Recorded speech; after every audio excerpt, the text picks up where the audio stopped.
All right, my fellow agents, we are back, and welcome back. It is I, X7, your master of martial arts, and the host of Zenorama, the podcast of heroes and monsters. Today is Saturday. That means it is Shaolin Saturday, or as it probably should be called, martial arts movie theater masterpiece.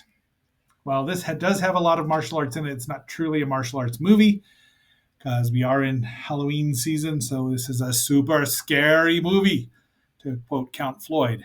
And bonus points if you know who Count Floyd is.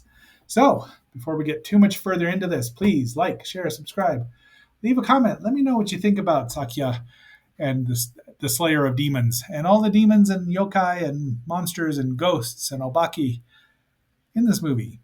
Let me know. I think there's a cartoon version of it out there. Never seen it. But, and now that having said all that, let's roll.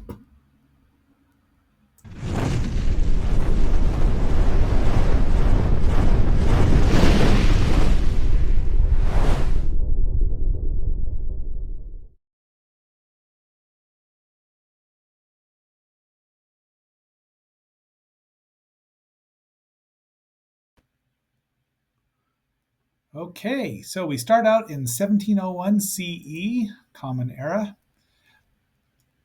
and in near Mount Fuji. There you see. So the movie here is from a disc. First one I had was the one with the Chinese language, but subtitled in English. This is the Japanese language subtitled in English. So in the middle of it, it switches because I thought maybe I could get a better copy. I could not. Unfortunately, this movie has not been released on Blu Ray, and the DVD is a little dark and a little murky, and I sorry about that. Because it's shot a lot at night. So sorry about that, and let's get a Blu Ray of this out with commentary and all sorts of fun things. I'd probably buy it. It's pretty darn good. Mount Fuji erupts, and it releases demons and monsters, and most of them have bad intentions. And of course, the Spider Queen comes out. Spirit of Mount Fuji is angrily on. So, not all of the yokai are bad creatures, but generally they're thought of as pretty unfriendly. And Yoshiaki Sakaki, the Lord of Bison, has this vortex sword, which is over 2.5 feet long. And it's a mighty powerful sword. His name is Zenosuke Tachibana, interestingly enough. He is played by one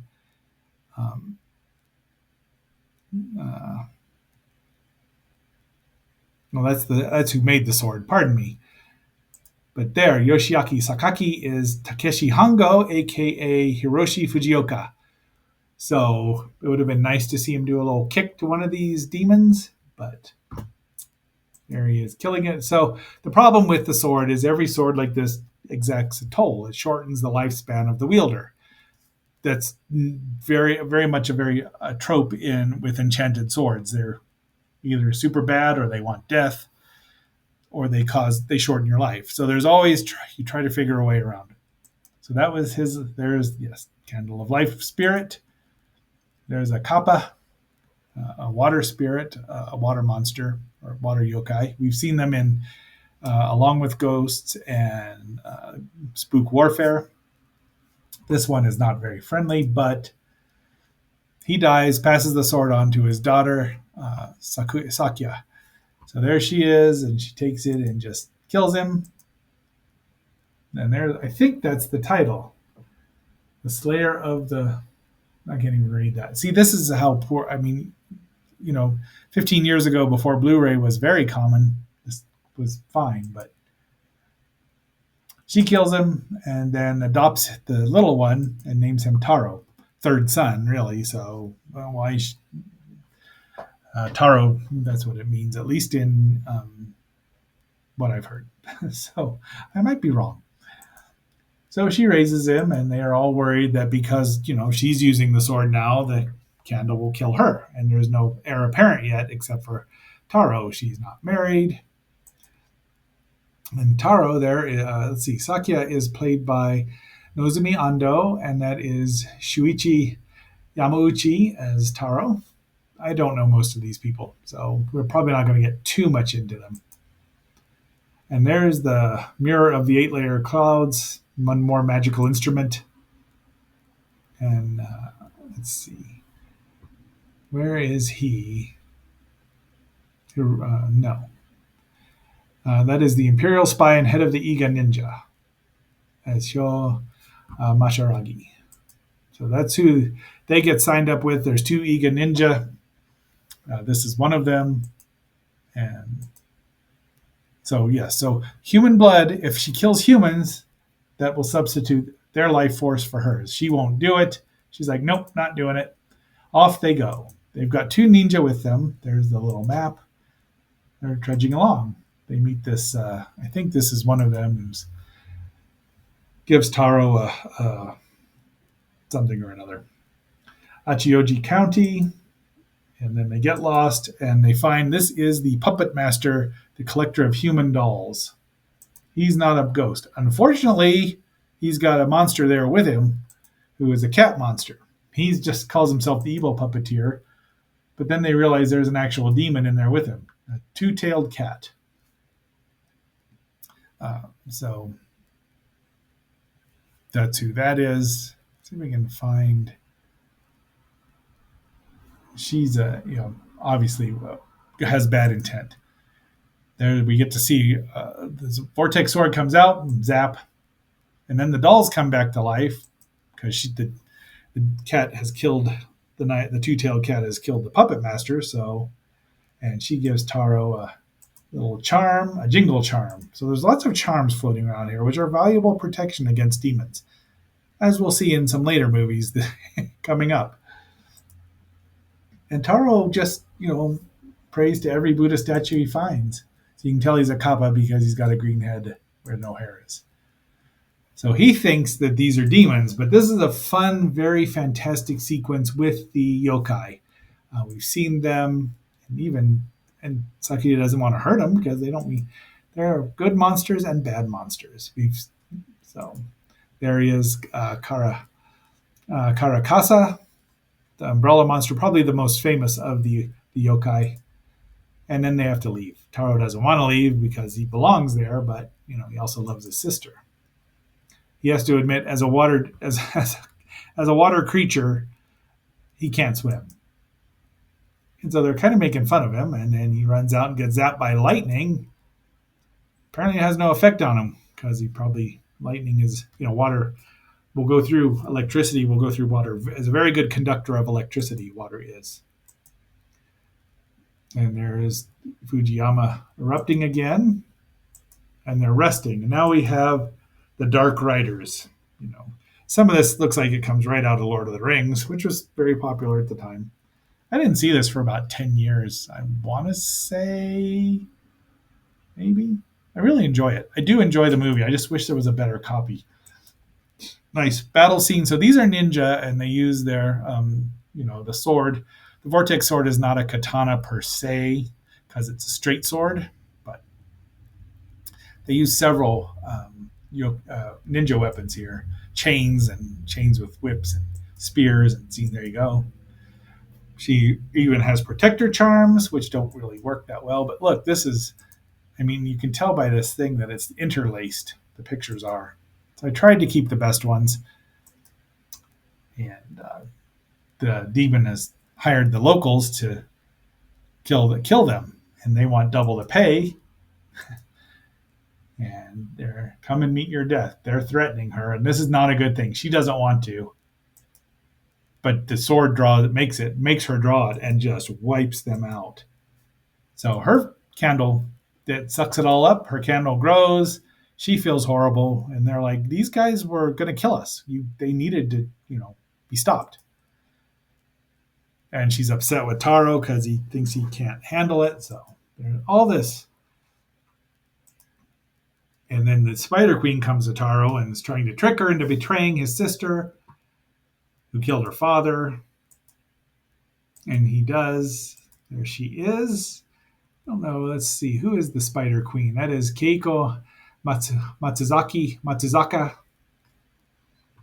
And yeah, she says the vortex sword won't have her, but all three of them attack. Taro stabs his sister, and she says, "Take good care of him. Run away. Don't hurt yourself." Spider Queen is like, "We're taking over Japan." Everything's blowing up. The candle's going down. So there's her. I think that's her giant form. They try to blow her up, which doesn't happen. Asia had fireworks and gunpowder in massive quantities. I don't think that's not even a scratch. And then she's going to kill him. And she's giant size now. She slices off something. Taro finally comes and uses the sword to be a true samurai and stabs her. So apparently he can wield the sword without losing his life balance. I don't know how that works. There's a little flaw there. I don't flaw, but she tries to zap him with the lightning, and he reflects it off his head like we see earlier because, everything in the first and second act shows up in the third one. These effects are wonderful. They're augmented by CGI and the animation, but a lot of them are practical effects. And even by 2000, that was getting out of vogue. And it's just wonderful to see. I mean, they just look fresh and new. And when they're handmade, it's just something about them. So, yep, there he goes. So he uses the sword. And she says, "They will kill me." And there it goes. Right in the forehead. We think Taro's dead. And now she's pissed off Sakuya, even with a big old gaping wound in her.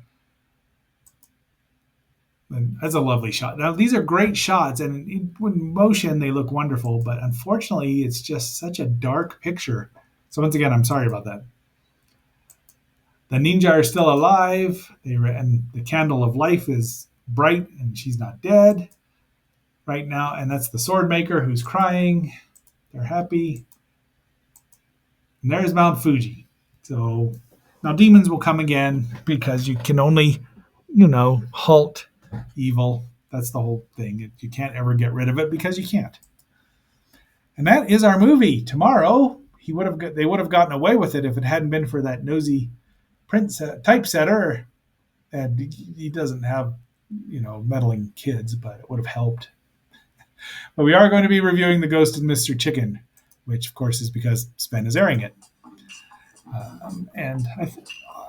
We'll talk about it. So, my fellow agents, until our next assignment, this is X7 signing off and phasing out.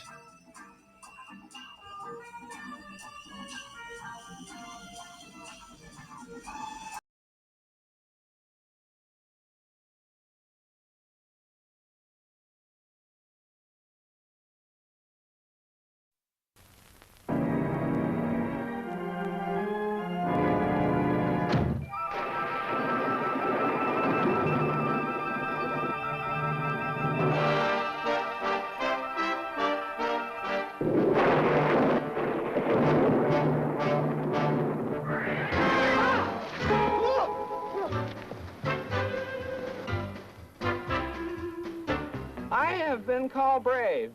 What is brave? Let me demonstrate. Now, some men are afraid of girls. Well, that's silly. Girls can't hurt you. A brave man just sweeps the female right off her feet. Nothing to it. Some men are afraid of men. No red-blooded American boy should be afraid of men. Be bold. Be firm. And above all, be sure-footed. Some men are afraid of ghosts. That's kid stuff. Do haunted houses scare you? They're mortar, stone, and wood. Well, good, because you're going to spend the murder night in the Simmons house alone. Some men are afraid of their shadows. Some shadows are afraid of their men. So what is brave? How should I know? I'm chicken. Just who do you think you are? A little pipsqueak like you fighting us in court? Just who do you think you are? Drop dead, that's who. All right, Luther, now just calm down. Calm! Calm! Do murder and calm go together? Calm and murder? He'd started as a roving reporter with murder on his beat. Now he's a raving reporter as he tries to solve the mystery of the secret passage, the blood-dripping portrait, the ghostly organist.